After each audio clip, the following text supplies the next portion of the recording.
मैंने यहाँ बता दिया कि उपसर्ग से 5 टॉपिक बनते हैं। कौन कौन से बनते हैं? पर्यायवाची, विलोम शब्द, नए शब्द, संधि, समास। और ये भी पता था उपसर्ग के कितने प्रकार होते हैं। वर्गीकरण में 5 प्रकार। पहला कौन सा उपसर्ग था? संस्कृत के। दूसरा कौन सा था? हिंदी का। तीसरा कौन सा था? अरबी फारसी का। फिर अंग्रेजी का। और 5वां संस्कृत के अव्यय। यही तो था। अब क्वेश्चन कैसे बनेंगे इसके? पहले तो देखो, क्वेश्चन 2 तरीके से बन सकता है। पहला क्वेश्चन ये बन सकता है, निम्न में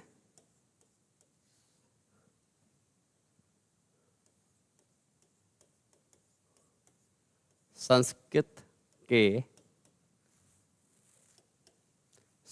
का उपसर्ग नहीं है। ठीक है, पहला क्वेश्चन तो आपका ये बन जाएगा कि निम्न में से संस्कृत का उपसर्ग नहीं है। अब आपको पता है कि अलग अलग भाषा के हैं, तो ए ऑप्शन आपका क्या है? प्रति। बी ऑप्शन क्या है? आ। सी ऑप्शन क्या है? अति। और डी ऑप्शन क्या है? सा। ऑप्शन नंबर डी होगा। बता दिया था कल, क्योंकि आपको पता है संस्कृत के याद करा दिए थे। कौन कौन से थे? अति था, अधि था, अभि था, अनु था। शॉर्ट ट्रिक से एक याद करा दिए थे, पूरे पूरे पूरे 22 उपसर्ग। ठीक है, दूसरा आपका क्वेश्चन जो बनता है वो अर्थ के हिसाब से बनता है। निम्न में अधिक अर्थ रखने वाला शब्द है, रखने वाला शब्द है। तो अगर ये बात की जाए कि इसमें से कौन सा ऐसा शब्द है जो अर्थ क्या देगा? अधिक का, तो ए ऑप्शन आपका प्रति। बी ऑप्शन आ। सी ऑप्शन अति। डी ऑप्शन सा। ऊपर का ही ऑप्शन है, लेकिन क्वेश्चन का पूछने का तरीका बदल गया है। क्या होगा बताइए? ऑप्शन नंबर सी, क्योंकि सी का मतलब क्या होता है भाई? ऑप्शन सी, अति का मतलब क्या होता है? ज्यादा या अधिक। ठीक है, और प्रति का मतलब क्या होता है? उल्टा या दिन, मतलब एक। इसका मतलब क्या होता है? सहित या फिर समेत। इसका मतलब क्या होता है? अच्छा। तो यदि आपको उपसर्ग के अर्थ नहीं पता है तो कौन सा समास आपसे विग्रह नहीं होगा? बताइए बताइए। यदि आपको उपसर्ग के अर्थ नहीं पता है तो कौन सा समास आपसे नहीं बनेगा, विग्रह नहीं हो सकता? कौन सा ऐसा समास है इसका विग्रह नहीं होगा? तो आपको एक ही समास है, कौन सा? अव्ययी भाव। भैया आपके सामने अव्ययी भाव का एक क्वेश्चन है। उनने कहा आजीवन। क्या कहा? अब ये समास है, अव्ययी भाव समास है, इसका विग्रह करना है। क्या करना है? विग्रह करना है। तो विग्रह कैसे होगा बताइए? तो जीवन का तो जीवन ही रहेगा, और आ का मतलब क्या होता है बताइए? जीवन सहित, जीवन समेत, जीवन तक। तक भी होता है। क्या होता है इसका? तक भी होता है। तो क्या हो जाएगा? जीवन तक। देखा यहाँ पर कि जो हमारा उपसर्ग था उसका अर्थ हमने लगा दिया विग्रह में। तो उपसर्ग में एक ही अव्ययी भाव समास में सिर्फ यही होता है कि उपसर्ग का क्या पता होना चाहिए? अर्थ पता होना चाहिए। क्या पता होना चाहिए? तो 2 चीजें हैं। पहली बात तो उपसर्ग आपको पता होना चाहिए। कितने उपसर्ग हैं टोटल? 70। भाई कल ही बताया था कितने उपसर्ग हैं भाई? 70 बताए थे। कौन कौन से हैं भाई? संस्कृत के उपसर्ग कितने बताए थे? तो आप कहोगे सर जी ये 22 थे। और यदि हिंदी के उपसर्ग की बात करें कितने थे भाई? 13 थे। और अरबी फारसी की बात करें कितने थे? 19। और अंग्रेजी के जो प्रयोग होते हैं वो कितने थे? 6। और जो आपके संस्कृत के अव्यय हैं कितने थे बताइए? तो आपकी इसकी संख्या 10 थी। टोटल कितने हो गए? 70 हो गए। अब इन 70 में हमें पता होना चाहिए कौन सा उपसर्ग कहाँ जाएगा। कल यही तो बात बताई थी। तो आपको सिर्फ उपसर्ग और उसका अर्थ पता होना चाहिए, तो अव्ययी भाव समास क्लियर हो जाएगा और शब्दावली बढ़ जाएगी। क्योंकि कई शब्द ऐसे होते हैं जिनके हमें अर्थ ही नहीं पता होते हैं, लेकिन उपसर्ग लगा होता है, उपसर्ग का अर्थ पता होता है। उससे क्या हो, उसका हमें थोड़ा सा भाव पता लग जाता है, ये पॉजिटिव है, निगेटिव है, कौन सा भाव है। इतनी बात क्लियर हुई। उपसर्ग कितने प्रकार के होते हैं? 5 प्रकार के होते हैं। अब देखो उपसर्ग के साथ अगर यदि मैंने आपसे कहा कि भाई इसके उपसर्ग आपके कौन से होते हैं, तो आप कहोगे सर जी आ होता है, प्रति होता है, अति होता है, अनु होता है, निर होता है, निश होता है। ये सब क्या इसके उपसर्ग हैं? भाई 22 उपसर्ग हैं। और इसके क्या थे आपके? आपको पता उन होता है, सा होता है, का होता है, ये सब क्या है? अध होता है। ये सब किसके उपसर्ग हैं? हिंदी के हैं। अरबी फारसी क्या है? हम है, अल है, बा है, बा में अखंडा है, वे है, विला है। ठीक है, तो ये सब क्या है आपके? अरबी फारसी के हैं। यदि आपसे मैं यहाँ पर कह दूँ डिप्टी, मैं आपसे कह दूँ वाइस, मैं आपसे कह दूँ हेड, ये सब क्या हैं? ये सब अंग्रेजी के हैं। यदि मैं आपसे कह दूँ सत्य, मैं आपसे कह दूँ पुनर्, मैं आपसे कह दूँ सम, काय के हैं ये?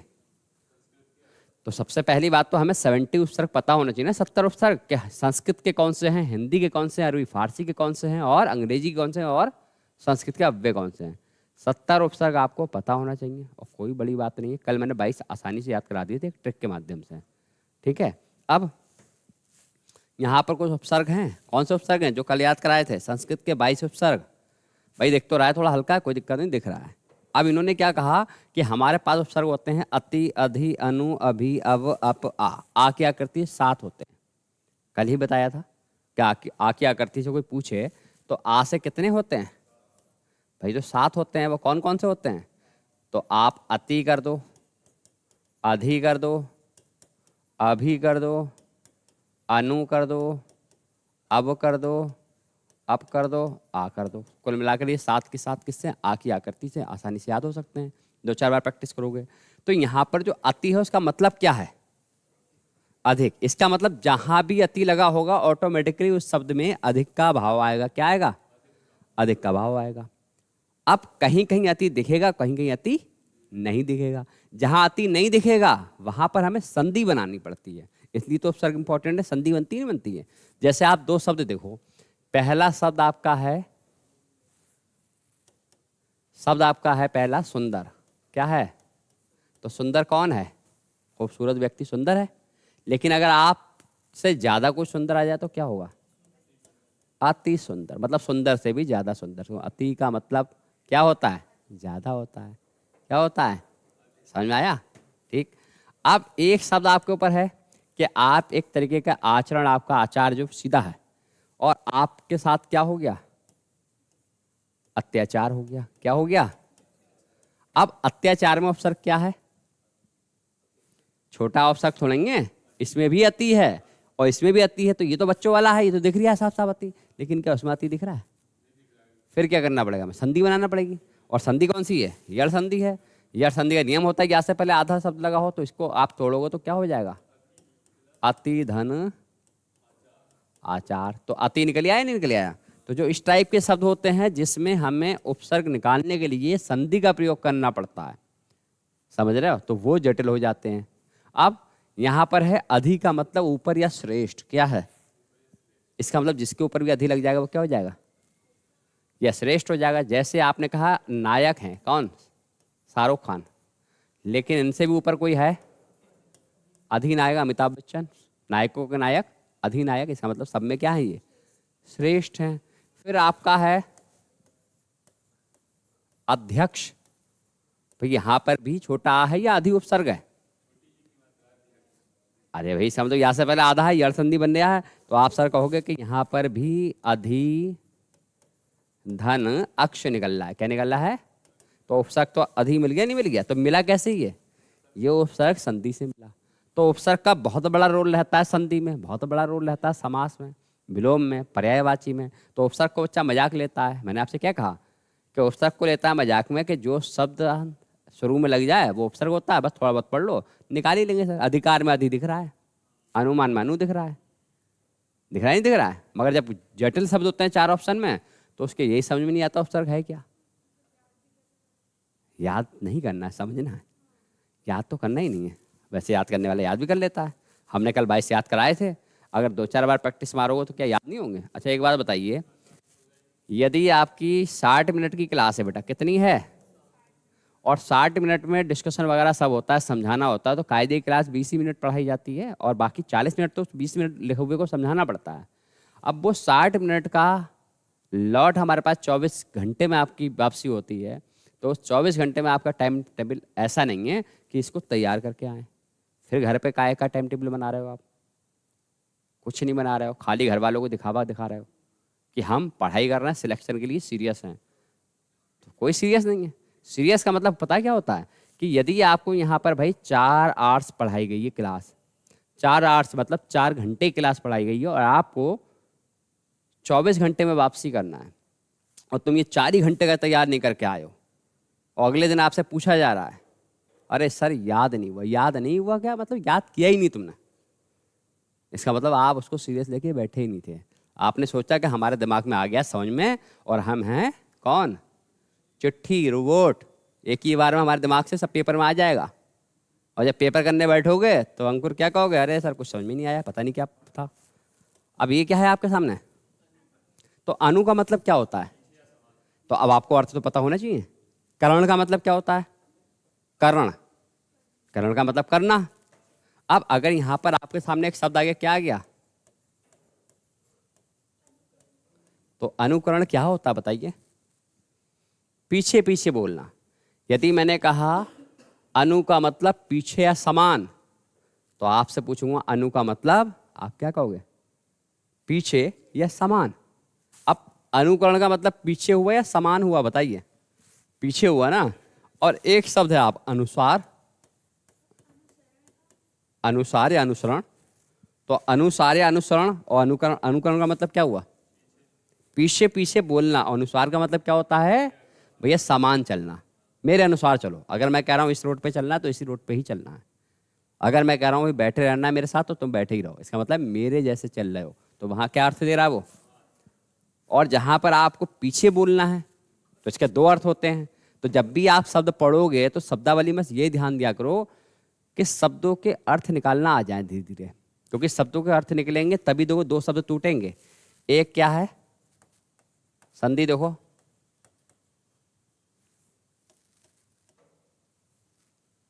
मुक्ता गार, और एक है मुक्तात्मा। दोनों में मुक्ता दिख रहा है नहीं दिख रहा है? यदि शब्दों के अर्थ आपको नहीं आएंगे तो संधि तोड़ नहीं सकते, जबकि दोनों में दीर्घ संधि है। और दीर्घ संधि के नियम बताए मैंने। बड़ा आ का मतलब होता है छोटा छोटा, बड़ा बड़ा, छोटा बड़ा, बड़ा छोटा। बताए नहीं बताए? इन दोनों शब्दों को तोड़ोगे, कैसे तोड़ोगे बताओ? दोनों में मुक्ता है तो क्या दोनों में मुक्ता कर दें? अगर हम इसको दोनों में ऐसे करते हैं, मुक्ता धन आगार, और यहां भी कर दें मुक्ता धन आत्मा, तो कौन सा शब्द गलत हो गया? ऊपर वाला गलत हुआ, नीचे वाला गलत हुआ?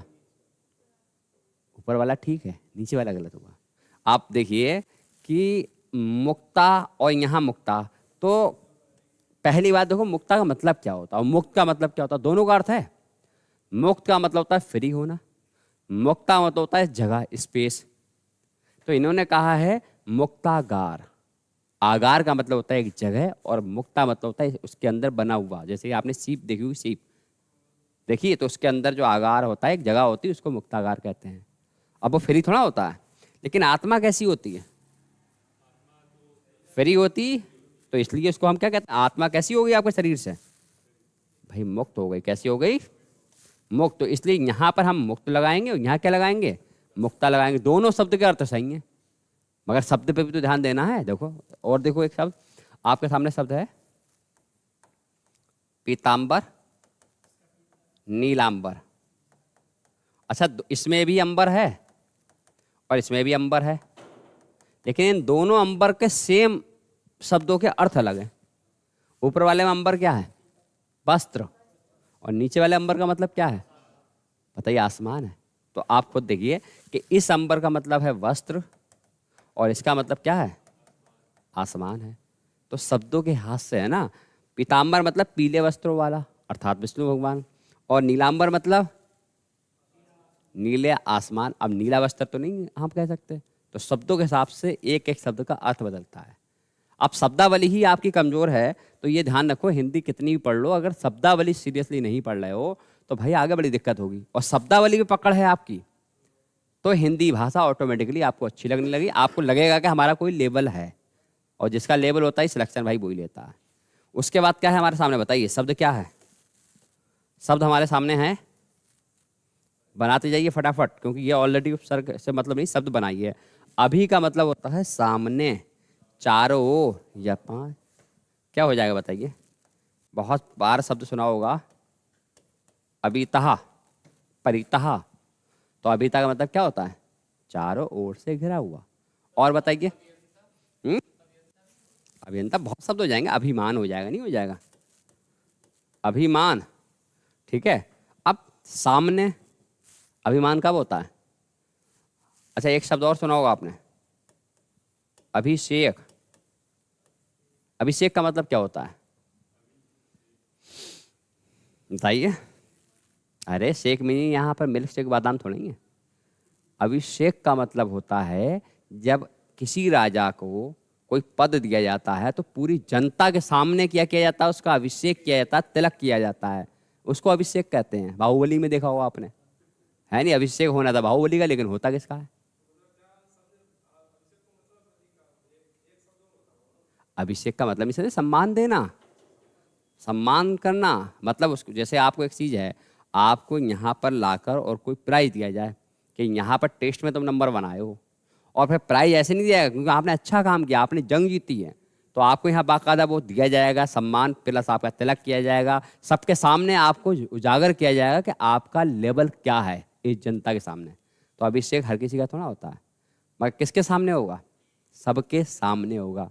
तो जो आपका सम्मान होगा, मान होगा या शेख सम्मान होगा, वो किसके सामने होगा? जनता के सामने। तो अभिषेक अकेले में नहीं होता है, हमेशा क्या होता है? तो ये थोड़ा अर्थ देखो, यहाँ पर भाव देखो, अर्थ क्या है। अब अप का मतलब क्या है? अब अप का मतलब हमेशा बुरा या हीन भाव होगा। मान आपका है, लेकिन मान कैसा हो गया? तो मान, अब आप खुद समझो उसका मतलब क्या हो गया, अच्छा हुआ या बुरा हुआ? तो मान बुरा हो गया भाई। उसके बाद क्या है? अब का मतलब भी क्या होता है? बुरा ही भाव होता है। आपके अंदर गुण हैं या अवगुण हैं? बस कुछ अवगुण है नहीं है, थोड़े बहुत तो अवगुण होंगे। हर व्यक्ति के अंदर क्वालिटी और गुड क्वालिटी और बैड क्वालिटीज होती हैं, होती नहीं होती हैं? यहाँ पर है आ का मतलब होता है तक और समेत। और मैंने कहा ये क्यों, इसके अर्थ जानना जरूरी है, क्योंकि आप समेत क्या करोगे, समास तोड़ना है आपको। आजीवन, जीवन का मतलब आजीवन, कई बार समास आया हुआ, अव्ययीभाव समास है और इसका विग्रह पूछा जाता है। तो क्या हो जाएगा?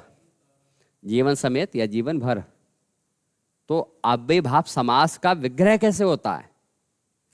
अगर ये अर्थ नहीं पता है आपको, तो अध्यापक आपको एक एक उपसर्ग के नियम थोड़ा लिखवाता है। अव्ययीभाव समास में कोई नियम ही नहीं है, जो उपसर्ग का अर्थ होता है वही उसका विग्रह होता है।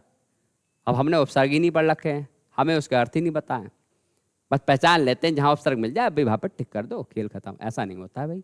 पेपर का लेवल आप जान ही रहे हो भाई, ऊपर से अब तो लेवल दम पे दम बढ़ाया जा रहा है भाई। हिंदी में भी बढ़ाया जा रहा है, उसमें लैंग्वेज में बढ़ा लेते हैं, या फिर जीएस में बढ़ रहा है भाई, क्योंकि इंसान को बाहर करना है तो क्या लगा दो। यदि किसी को भी बाहर करना है तो भाई जीएस का पोर्शन बढ़ा दो। अब जीएस का पोर्शन तो आपको पता ही है, अनलिमिटेड हो जाता है, बच्चा तो इसी में ही हिलक जाता है। अब क्या है ये, और ये क्या है? उद। तो एक शब्द बनाओ, उद का मतलब ऊंचा होता है। तो आप कहोगे सर जी ऊंचा तो हम सीधे कह दे रहे हैं, उत्तम है। कौन है? उत्तम का मतलब भी ऊंचा होता है, होता नहीं होता है? उद से बताओ, उद्गम। तो उद्गम भी क्या होता है आप बताइए? उद्गम क्या होता है? ऊपर जाना। नदी निकलती नहीं निकलती, उद्गम करते हुए चलती है। उप का मतलब क्या होता है?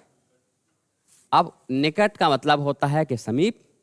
अब आपने कह दिया राष्ट्रपति के करीब कौन है? उपराष्ट्रपति। लो भाई, राष्ट्रपति के समीप बैठता ही है, उसी को तो उपराष्ट्रपति कहते हैं। जब राष्ट्रपति नहीं होगा, कार्यकाल कौन संभालेगा? राष्ट्रपति संभालेगा भाई, है नहीं है? दूर का मतलब ही क्या होता है? कठिन। इसका मतलब जहां जहां दूर आएगा निगेटिव भाव होगा।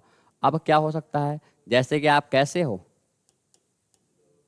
दुर्बल है। आपकी आशा कैसी है? दुराशा है। दुर्धन आशा, दुराशा, दुर्बल। और आपने, ठीक है, अब क्या है? दुष्। तो दुष् का मतलब भी क्या होता है? बुरा होता है, मतलब ये भी नेगेटिव भाव में जाता है। तो आपने अलग बोलने का दुस्साहस कैसे किया, तो यहाँ दुस है, समझ रहे हो। अब आपको फल भी कैसा मिलेगा, दुष्फल मिलेगा। अब यहाँ सा मूर्धन्य है, जब अलग होगा तो वही वाला सा बन जाएगा, ध्यान रखना।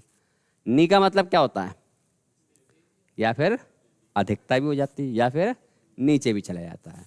अब आपको नीचे बना के दिखाओ कोई शब्द, निस्वहा कैसे हो जाएगा, निस बन जाएगा वहां जाके, नीचे नहीं बन रहा है। क्या है आपके पास, धन है, बहुत धन है, और यदि उस धन का क्या काम अगर आपके आगे नी लग जाए, उस धन का क्या काम, यदि एक छोटा सा उपसर्ग आपके आगे लग गया तो आप चले गए, धन से कैसे हो गए, निधन हो गए। निस का मतलब क्या होता है, यहाँ पर हलंत है। निस का मतलब ये होता है रहित, पूरा, विपरीत, ये भी होता है। अब क्या है निस से, बताओ भैया, सही तो होता है, पूरा होता है। पूरा का मतलब समझ रहे हो, जैसे कि आपने कहा कि हमने निश्चय कर रखा है, क्या कर रखा है, निश्चय में अगर उपसर्ग निकालोगे तो ये बनेगा ये वाला ही सा, ध्यान रखना, चाहे सा तालु आए चाहे मूर्धा सा हो, लेकिन उपसर्ग में केवल हमारा ये वाला सा रहता है। निर का मतलब क्या होता है, बिना। अब इससे आपके सामने एक शब्द है निर्जल, मतलब क्या हो गया, बिना जल के। शब्द है निर्वल, मतलब क्या हो गया, बिना बल के। तो आप ये सोचिए जो उपसर्ग लग रहे हैं ये शब्द में एक परिवर्तन ला रहे हैं, और जो परिवर्तन ला रहे हैं ये परिवर्तन शब्द में नहीं आ रहा है, ये आपकी भाषा में, आपके माइंड में, आपकी बुद्धि में IQ लेवल बढ़ रहा है आपका, शब्दकोश पे आपकी पकड़ बनेगी। भाई अगर थोड़ा सा लर्न करते हैं, घर में प्रैक्टिस करते हैं तो और अच्छा लेवल बनेगा। नहीं करते हैं, खाली समझते हैं, तब भी कुछ ना कुछ बनेगा, क्योंकि कोई भी ज्ञान सुनना बेकार नहीं जाता है। तभी लोग कहते हैं पुराने कि अपने बुजुर्गों के साथ बैठा करो बेटा, आपके अंदर अनुभव आएगा। पढ़ाई से टैलेंट तो आएगा ही आएगा, लेकिन अपने से बड़ों के साथ, अपने से टैलेंटेड के साथ बैठना चाहिए, जिससे हमें खाली सुन सुन के ज्ञान आएगा। क्योंकि जो ज्ञान आपका सुन के बढ़ सकता है वो खुद से पढ़ के नहीं बन सकता, ये भी फैक्ट जान लेना। तो हर व्यक्ति के साथ डिस्कशन करो, और डिस्कशन किसका होना चाहिए, पढ़ाई का होना चाहिए। किसका होना चाहिए, हाँ। ये नहीं कि अगर किसी के पास बैठ गए तो ये पूछने लगे भाई ये कपड़े तो बड़े अच्छे हैं, कहाँ से लाए हो, और फिर उस पर बात स्टार्ट हो गई तो पता नहीं कहाँ कहाँ घूम आए। तो सिर्फ पढ़ाई का डिस्कस करना है। पेर का मतलब क्या होता है, अधिक या आगे। अब बताइए क्या बनाओगे पेर से कोई शब्द बना के दिखाओ। प्रत्येक में तो प्रति है, फिर भूल गए। अरे जैसे कि आप प्रत्येक यहाँ कर रहे हो, ये वाला शब्द बना दिया, तो प्रत्येक में पेर नहीं है, प्रत्येक को तोड़ोगे तो प्रति निकलेगा और एक बनेगा। समझ रहे हो नहीं समझ रहे हो, प्रेम कैसे हो जाएगा, फिर हटा के एम का मतलब क्या होता है, शब्द का अर्थ भी तो होना चाहिए उपसर्ग हटाने के बाद, प्रवेश हो जाएगा, प्रकार हो जाएगा, भाई आपका प्रकाश हो जाएगा। हाँ क्यों नहीं होगा, प्रवेश हो जाएगा। अब जो परि से क्या है, परिवार, परिवार होता है, और क्या हो सकता है, परिवेश हो सकता है, और क्या हो सकता है, परिधान हो सकता है। अरे तो हाई स्कूल 9th में बहुत पढ़े होंगे। परि से बनाओ, परा से बनाओ, परा से बताओ। हाँ उल्टा होता है, हाँ, और परावर्तन हो सकता है। परावर्तन का मतलब क्या होता है, हाँ तो परावर्तन, अब वर्तन आपने पढ़ा होगा, फिजिक्स का पहला ही क्वेश्चन है। यदि किसी कमरे में आप एक लाइट जलाते हो तो उसका प्रकाश ज़्यादा होता है, खुले में जलाते हो उसका प्रकाश कम होता है। अंतर क्यों, क्योंकि अगर आप खुले में लगाते हो तो प्रकाश किसी से टकराता नहीं है, उसका अपवर्तन होता है, निकल जाता है। लेकिन यहाँ टकराता है, मतलब उल्टा होता है, परावर्तन होता है। वो रॉड इससे टकराई दीवार से, दीवार से टकरा के प्रकाश स्वतः फैल गया वहीं, तभी प्रकाश का परावर्तन कहलाता है। ये तो छोटे छोटे नियम है फिजिक्स वाले। 20 है, बहुत शब्द हैं भाई। आपका कल ही बताया था, विपक्ष हो जाएगा, विनाश हो जाएगा, विधान हो जाएगा, विशेष हो जाएगा, है नहीं है, और विमर्श हो जाएगा। तो आप भाई तो दिमाग में रखना है, बहुत सारे हैं, अलग बात है, लेकिन तुम्हारे पास कितने हैं, बहुत सारे तो हैं ही, लेकिन आपको पेपर देना है तो आपके पास कितने हैं, बनाना नहीं है, क्योंकि ये पेपर में बनाने को नहीं आते, पूछे जाते हैं इसमें से कौन सा उपसर्ग है। हाई स्कूल 9th में होता था, परि से बना के रख दो, 4 दो, उप से बनाना 2 उपसर्ग शब्द, वो था 9th-10th का हिसाब। हम कंपटीशन में हैं, कंपटीशन में शब्द भी होगा, ऑप्शन भी होगा, आंसर भी होगा, सब कुछ होगा, सिर्फ पहचानना है। और पहचान तभी पाओगे जब ये सब चीज़ आपके अंदर भरी होगी। समझ रहे हो? सम। अब यहाँ पर आपका शब्द है क्या? सबसे अच्छा शब्द है भाई, कितने बार आपने सुन रखा होगा? समधन अनुस्वार जब भी आता है तो कन्वर्ट काय में होता है? समधन विधान में। और सम का मतलब क्या होता है? समान। और विधान का मतलब कानून। समान कानून के लिए संविधान कॉन्स्टिट्यूशन बनाया है नहीं है? सबको बराबर का मौका मिले। सु का मतलब, हाँ तो अच्छा है यह विचार। अब आपके सामने एक शब्द है, शब्द है स्वागत। स्वागत में उपसर्ग क्या है? ये सु है, स्वा नहीं है, सु है। क्या है? तो सुधन आगत। आगत का मतलब आना, सु का मतलब अच्छे तरीके से वेलकम, आपका मोस्ट वेलकम, स्वागतम। समझ रहे हो? इसका मतलब आपका स्वागत तभी हो रहा है जब आपकी हैं, हर उस पे लिखा होता है स्वागतम। संस्कृत में लिखा होता है प्योर शब्द, मोस्ट वेलकम। आपके यहाँ पर प्रवेश है, स्वागत आपका नहीं हो रहा तो समझ लो आपकी वैल्यू नहीं है। इसका मतलब सु का मतलब क्या होता है? अच्छा। 22 उपसर्ग कंप्लीट। काय के? संस्कृत के। अब इनके अर्थ भी क्लियर। हम ये नहीं कह रहे हैं आपने याद कर लिया, समझ तो लिया। पहला तो रीजन समझाने का ही होता है, समझने का होता है। आगे पढ़ाई आपको करनी है। आप सिलेक्शन लोगे, कैसे लोगे, आप कितना पढ़ सकते हो, ये आपके ऊपर डिपेंड करता है। अगर यदि वो भी आप काम नहीं कर पा रहे हो तो फिर क्या है, समझ ही जाओ। अगला हिंदी के उपसर्ग। भाई वो तो 22 निकल गए।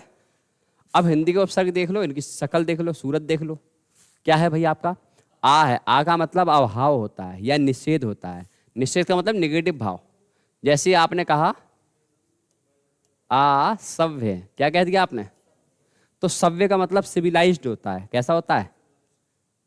और असभ्य का मतलब अनसिविलाइज्ड। तो सिविलाइज्ड और अनसिविलाइज्ड में अंतर क्या होता है? यदि यहाँ बैठे बैठे आपको दौड़ा पड़ जाए, गाली बकने लगो, तो कैसे होगा? असभ्य इंसान हो यार तुम, कैसे शब्दों का यूज करते हो। और यदि आपने संस्कार के साथ शब्द बोले, छोटे बड़े का भी सम्मान करा, ऐसा नहीं कि बड़ों का सम्मान करो, छोटों का भी करो भाई। अब तुम छोटों से अच्छे से बोलोगे, बेटा आप कहाँ रहते हो, तो उसका आंसर अच्छा आएगा। अब तुम कहते तू कहाँ रहता है वे, तो वो आपको जवाब क्या देगा भाई? छोटा जवाब देगा, खतरनाक देगा, तो वो तुमसे ज़्यादा असभ्य हो जाएगा। उसकी असभ्यता भाई साहब सब लोगों में बेइज्जती करा देगी।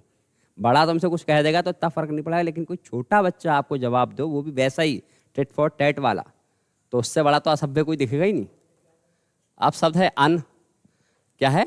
अन। ये दोनों तरीके का होता है, हलंत वाला भी होता है, वैसा भी होता है। अब मैंने कहा था ये बहुत इंपॉर्टेंट उपसर्ग है, ये शब्द को बदलता है। देखो पहला तो आपका एक शब्द है अनादर, तो ये तो आसान है, अनधन आदर। लेकिन इसमें कंफ्यूजन हो जाता है, कल ही बताया था। अनुदार, तो अनुदार में आपको अनु दिख रहा है, ऑप्शन में अनु भी होगा, उपसर्ग में और अन भी होगा। अब आपको अरे बहुत आसान है, अनु दिख रहा है, लेकिन इसमें अनु नहीं है। इसको जब आप तोड़ोगे तो इसमें अन्न धन उदार होगा। समझ रहे हो? इसलिए अन्न का हलंत निकालोगे तो छोटा ऊ निकल आएगा। बड़ विच्छेद सिखाया है आपको, बड़ विच्छेद का ही फायदा है। आगे आपका क्या है? औ। अब औषधि का अब होता है, तो यहां भी वही शब्द बनेगा जो आपने उधर बनाया था, अब गुण। ठीक है, इसको अवगुण भी कहते हैं। दूसरी भाषा में क्या कहते हैं? अवगुण या अवगुण। ठीक है, तत्सम तद्भव होता है, इसमें दोनों में कंफ्यूज नहीं होना है। अब है अध। एक आएगा अधा, एक होगा अध। अधा आएगा संस्कृत में, ये ध्यान रखना, और अध आएगा किसमें? तो अध का मतलब आधा होता है। तो जैसे ही आपके सामने एक शब्द आ जाता है, जब आप खाना खाते हो और वो ऐसा लगता है चावल भाई कच्चा रह गया, तो आप क्या कहते हो? अध पका। अध पका, इसका मतलब अभी ये आधा पका हुआ भाई, ऐसे तो खाएंगे तो पेट के आते ही खराब हो जाएंगे, दर्द कर हैं। अधर्म क्यों आ जाएगा भाई? अरे अधर्म तो उसमें छोटा आ बनेगा उपसर्ग ना, धर्म अलग हो गया। जो तुम शब्द बता रहे हो वो क्या बता रहे हो? अधर्म बता रहे हो, तो धर्म इसमें मूल शब्द छोटा आई तो उपसर्ग हुआ। अध कैसे हो जाएगा? अब तुम यहाँ से अध निकाल रहे हो और अर्म छोड़ रहे हो, तो अर्म का तो कोई मतलब ही नहीं होता है। अब यहाँ पर देखो उन, भैया कितने शब्द बनते हैं इससे? एक कम। ये विग्रह में ऐसे तोड़ोगे क्या है? 29, 19, 59, 39, ये क्या है? एक कम किससे? 30 से एक कम है, तो विग्रह क्या होगा? 30 से एक कम है जो, अर्थात 29। तो ऐसे विग्रह होता है। तो ये 29 हो गया। का मतलब पता ही है क्या होता है? विशेषण का काम करता है बुरा। अब तुम बताओ सपूत हो कपूत हो?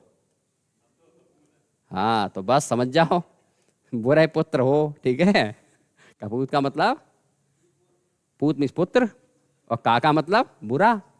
तो आप जब पढ़ोगे पूत सपूत तो कहे धन संचय, पूत कपूत तो कहे धन संचय। कौन सा अलंकार है? लाटा अनुप्रास अलंकार। जब अलंकार में पढ़ोगे तो वहां पर सपूत और कपूत दोनों आएगा। और उसमें क्या समझाया गया है? यदि बेटा कपूत है, बुरा है, तो एक पिताजी से कहा जा रहा है कि क्यों कमा रहे हो इतना पैसा? क्योंकि अगर आप पैसा ज्यादा कमाओगे तो बर्बाद कर देगा तुम्हें। अभी कम से कम तुम कुछ नहीं दे रहे, तो बर्बादी के लक्षण कम है। यदि आपका बेटा बुरा है तो आप टेंशन मत लो, बस कम ही रखो। फिर वो कह रहे हैं पूत सपूत तो काहे धन संचय। अगर बेटा सपूत है, अच्छा है, तो क्यों कमा रहा हो? क्योंकि वो खुद कमा लेगा। मतलब हर तरफ से बाप को नहीं कमाने देना है, ठीक है। अगला है कु। कु का मतलब क्या है? ये कई बार इसमें ये दोनों शब्द पूछे गए हैं, कु और दू। और इससे क्वेश्चन ऐसा बनता है कि निम्न में उपसर्ग है। तो देखो, इससे एक शब्द बना आपका क्या? अभी बता रहे हैं, ये क्या है? और ये क्या है? दुकान। अब आपके सामने ऑप्शन क्या दिया है? दुकान, कुलीन,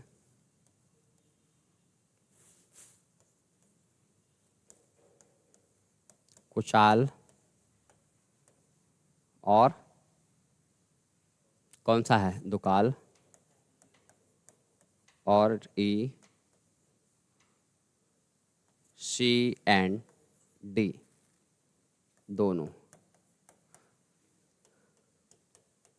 निम्न में उपसर्ग वाला शब्द है, उपसर्ग वाला शब्द है। अब यहां पर देखो, आपको दू कू दोनों में दिख रहा है ना। ये क्वेश्चन कई बार आया हुआ है। कोई बच्चे को पता है कि जहां दू दिखेगा वहां उपसर्ग होगा, जहां कू दिखेगा वहां उपसर्ग होगा। लेकिन ऐसा तो नहीं है ना। लास्ट में ता है दिख जाए तो क्या वर्तमान काल होता है? प्रेजेंट डेफिनेट होता है ना।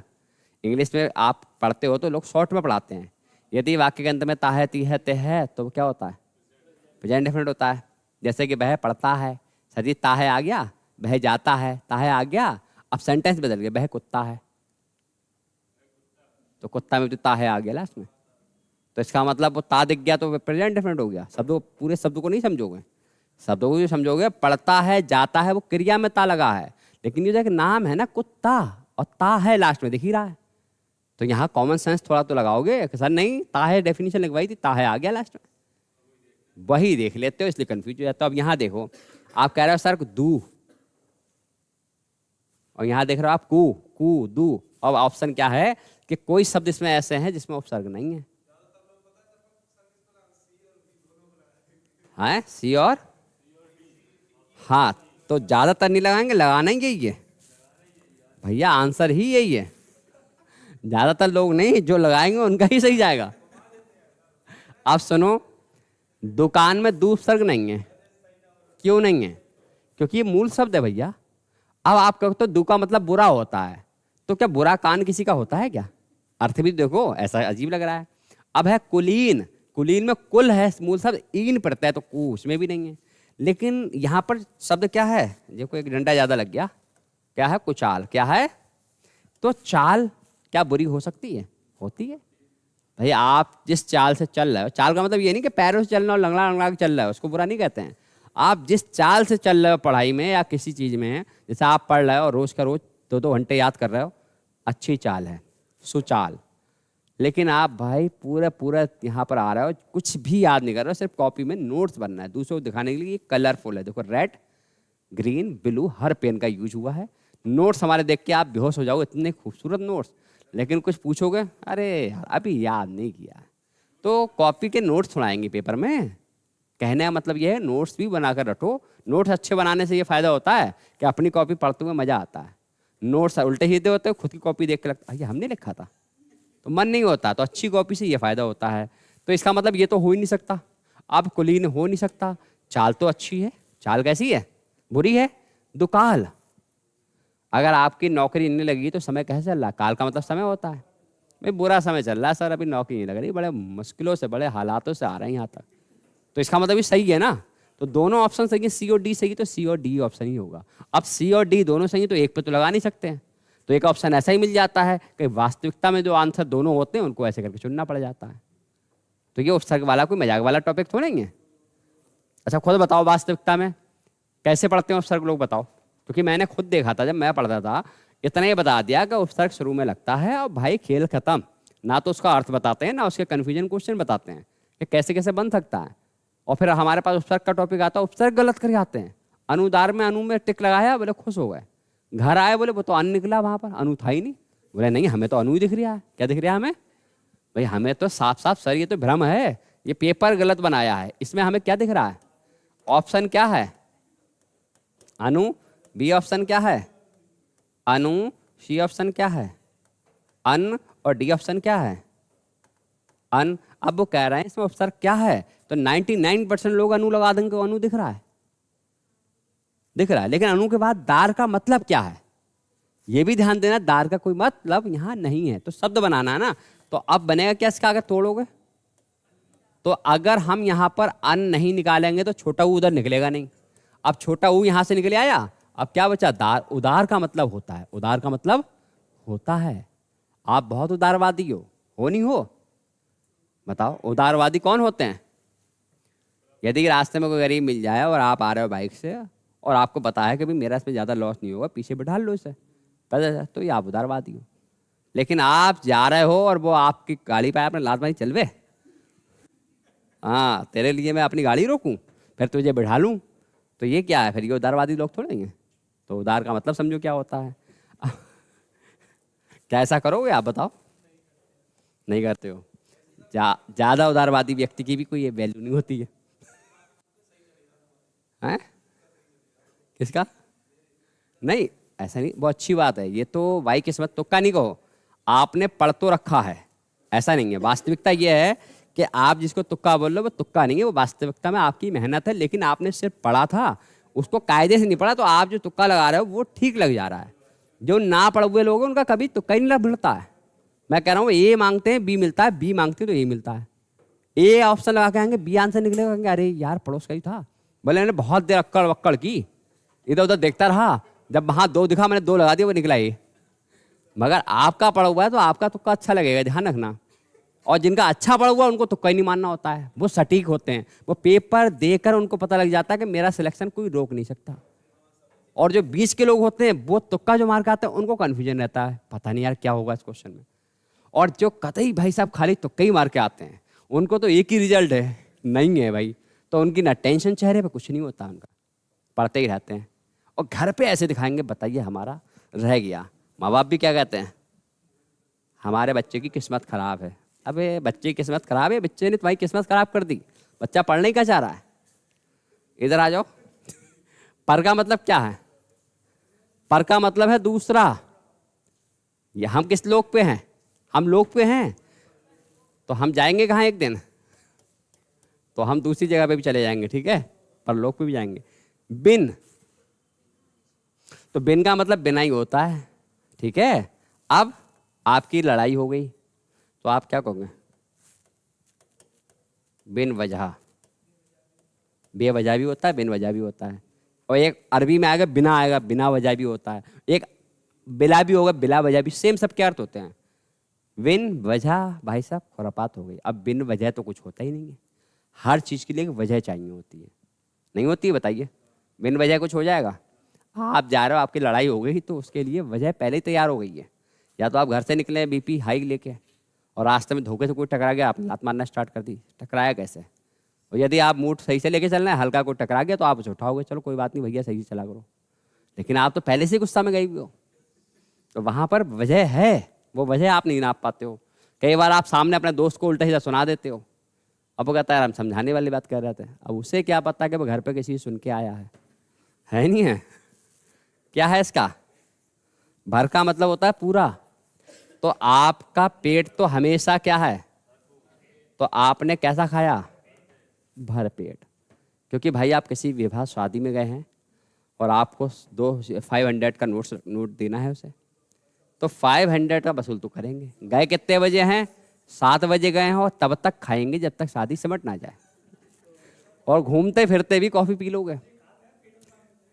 500 का पहले चेक करोगे भाई, एक प्लेट हो गई है, 2 गुलाब जामुन हो गई है, एक आइसक्रीम हो गई है, कॉफ़ी 20-20 वाली 40 वाली, अभी तो बहुत कम है। गाजर का हलवा भी ले लो। हाँ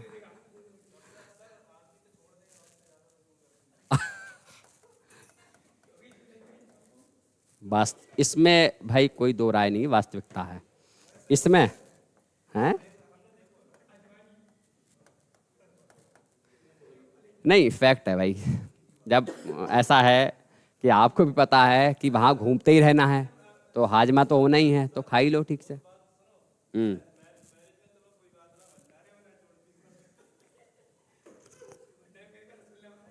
खैर नहीं, भंडारे में अच्छा बनने लगा अब खाना। ये भी 13 हमारे हो गए, हिंदी के भी 13 हो गए। अब आगे के देखो क्या है ये, उर्दू और अरबी और फारसी। अब ये शब्द ही ऐसे हैं, बड़े प्रेम वाले, बड़े मोहब्बत वाले शब्द मिलेंगे आपको। शब्द भी अलग बनेंगे। क्या है? अब अल से अलग मतलब निश्चित होता है। तो आप यहाँ पे एक शब्द बोलते हो, बहुत बार सुना होगा, अलबत्ता।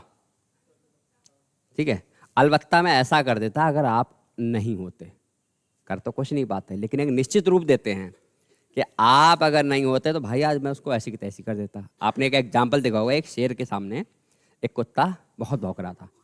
कब भौंक रहा था? उसके मालिक रस्सी पकड़ा था, उसके मालिक ने रस्सी छोड़ दी, वो चुप हो गया। ठीक है, फिर मालिक के पास घुस गया, फिर मालिक ने रस्सी पकड़ी, फिर भौंके पड़ा है। तो इसका मतलब ये कि अलबत्ता अगर तुम मुझे छोड़ देते तो मैं उसको ऐसी की तैसी कर देता। जब छोड़ा तो हवा निकल गई। तो यही कुछ लोग ऐसे ही होते हैं जो क्या करते हैं, हमेशा एग्जाम्पल देंगे। अगर आपके संग कोई प्रॉब्लम हो गई हो, तुमने सॉल्व कर ली है, तब आएंगे लोग देखने, अरे बेटा हमें बताया होता, हम तुम्हारी हेल्प करते हैं। और जब वास्तविकता में तुम्हें हेल्प की जरूरत होगी और तो उन्हें पता ही आने वाला है, तो भाग लेंगे। कोई किसी की हेल्प नहीं करता, ये फैक्ट है। तो यहां पर आप एक शब्द बना सकते हो, क्या होगा? अलबत्ता। अब कम थोड़ा ही होगा, तो आप कहोगे सर यहां तो अगर कोई व्यक्ति कमजोर है तो क्या हो जाएगा? थोड़ा कम हो गया। खुश, बताइए खुश का मतलब क्या होता है? तो आप कहोगे खुश मिजाज या खुश किस्मत। लोग कहते नहीं है खुश किस्मत हो बेटा आप, कि आपके घर वाले आपको पढ़ा रहे हैं, आपके लिए पैसा खर्च कर रहे हैं। उन बच्चों का भी देखो जो सेल्फ स्टडी करते हैं और हर महीने रिक्वेस्ट करना पड़ती है ऑफिस में, सर अभी 2-3 दिन और रुक जाओ, अखबार वगैरह डाल के पैसे मिलेंगे तो दूंगा आपको। या कारचो भी लड़कियां करती हैं, वो देती हैं, आपको फुल फैसिलिटी मिल रही, तो आप कैसे हो? खुशकिस्मत होगी, बहुत बड़ी बात है। गैर, लेकिन आप हो कैसे? बस गैर जिम्मेदार हो। क्यों? क्योंकि इतनी अच्छी किस्मत होने का नाजायज फायदा उठा रहे हो। दर, अब दर क्या होगा? दरअसल, दरअसल में, समझ रहे हो? ना से, दरअसल हमें ना पसंद है क्या? पढ़ाई। ये तो जबरदस्ती घर वालों ने डाल रखा है नहीं है? फिर क्या है? फिलहाल। तो ये सारे शब्द आपके सुने हुए होंगे, लेकिन ये सब शब्द अरबी फारसी के बनते हैं। सुने हुए हैं?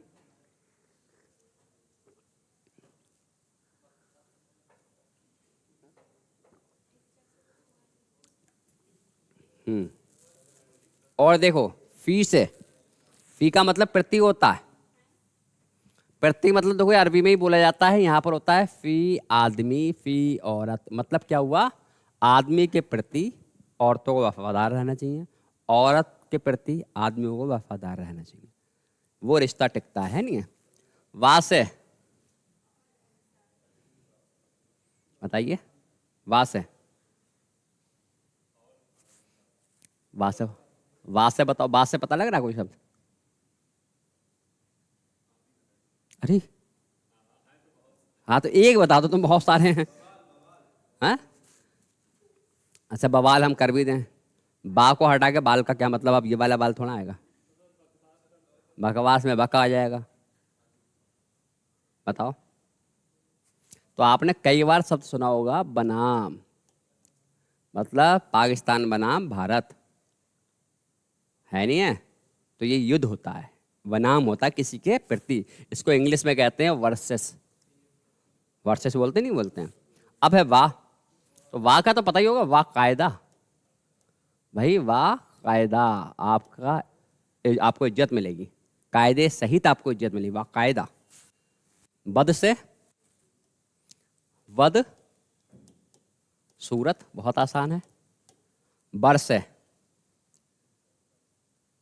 बताइए, बर्दाश्त हो सकता है भाई, बर और क्या हो सकता है, बर्दाश्त हो सकता है। अच्छा बिल से,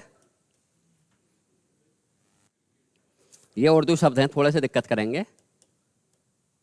विल आखिर, आखिर मतलब आखिरत के साथ। एक वक्त होता है जब हमारे मृत्यु शैया पे होते हैं, हिंदी में समझो, मृत्यु शैया जानते हो, अंतिम पड़ाव पे होते हैं, तो वहां पर हम कहते हैं विल आखिर, मतलब आखिरत के साथ आपकी भक्ति ईश्वर के प्रति जो आपने की है, अच्छे कर्म किए वो जाएंगे। क्या आपका इतना महंगा जॉकेट, जूता, पैसा कुछ जाएगा? जो दूसरों के लिए कर्म अच्छे किए हैं वही जाएंगे आखिरत में, समझ रहे हो? बहुत बन जाएंगे। विल आखिर है, मतलब आखिर का मतलब है साथ। जब भी आपको किसी के साथ लगाना है तो बिल लगा दो, साथ के लिए है। किस किस के साथ रह सकते हो आप, वो चीज़ पहले लगाओगे, बिल आखिर कर दो। उसके बाद क्या होगा इसका, देखो बिल, बिला का मतलब बिना होता है, हिंदी में बिना होता है। अभी आपने बिन वजह पढ़ा था, आप उर्दू में इसको कहते हो तो उर्दू में लोग क्या कहते हैं, विला वजह। विला वजह मुकाबला हो गया। तो बिना वजह भी होता है, विला वजह भी होता है, लेकिन ये अरबी का, वो हिंदी का, एक संस्कृत का है नहीं। अब क्या है, ला से आपको पता ही होगा, ला परवाह, ला जवाब, ये सारे शब्द क्या हैं, शब्द बन पा रहे हैं, यही बहुत है। अगला देखो, सर का मतलब मुख्य होता है, तो आपको मुख्य कौन है भाई, सरकार है नहीं है, सरकार मुख्य हो जाती है। और हम से तो बहुत अच्छा है, हम सफर, भाई साथ देने वाला, हम सफर, हम राही।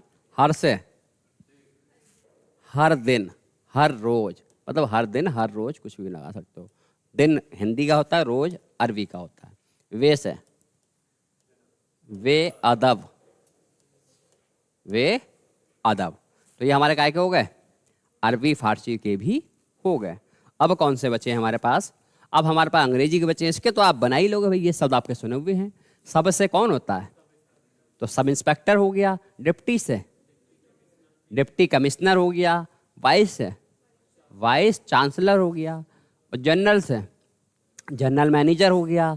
चीफ से चीफ मिनिस्टर हो गया। हेड से हेड कांस्टेबल। भर्ती आने वाली है तो ये तो आसान है। अब ये संस्कृत के अव्यय हैं।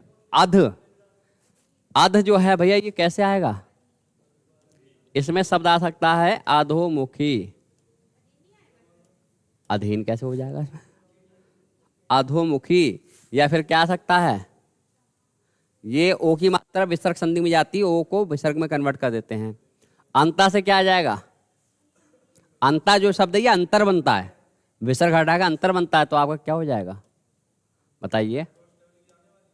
हाँ, अंतरदेशीय, क्या हो जाएगा, अंतरदेशीय। आ का मतलब तो ऑलरेडी आपको पता ही है, असभ्य ही कर लो, इसमें कोई दिक्कत नहीं है। और इसमें चिर से, चिर का मतलब होता है लंबी आयु, और आप इसमें कह सकते हो चिरायु, लंबी आयु। पुनर् से पुनर्जन्म, पुनर्जन्म। और बहिर् से बताइए, बहिर्गमन भी हो सकता है। बहिर्गमन मतलब बाहर के लिए, बाहर जाओ तो बहिर्गमन। और इसके चार और बचे हैं अंतिम। सत्य बहुत बार आता है, सत्य जब आप बनाओगे तो ये सज्जन बन जाएगा। क्या बन जाएगा, क्योंकि जा जो है वो ता में कन्वर्ट हो जाता है। पूरा से पूरा तात्विक भी हो सकता है, पूरा तात्विक। और सम से नहीं, सम्मान नहीं होगा इसमें, माँ में हलंत नहीं है, इसमें पूरा सा आएगा, पूरा मा आएगा। समकालीन मतलब समान चलने वाला कालीन। सह से सहपाठी, है नहीं है, तो ये हमारे टोटल क्या होगा ओवरऑल? भैया अंग्रेजी हुआ है। टोटल हमने किस किस के पढ़ ली है?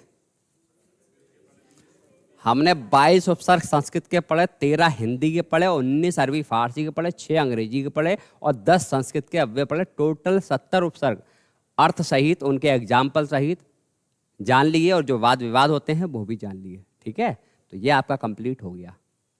ये कैसा हो गया? कंप्लीट हो गया। शब्द तोड़ ही लोगे अपने आप? नहीं तोड़ पाओगे? बताओ। चलो फिर कल आपका क्या होगा? एक नया टॉपिक होगा। कौन सा होगा? प्रत्यय का। कैसा होगा?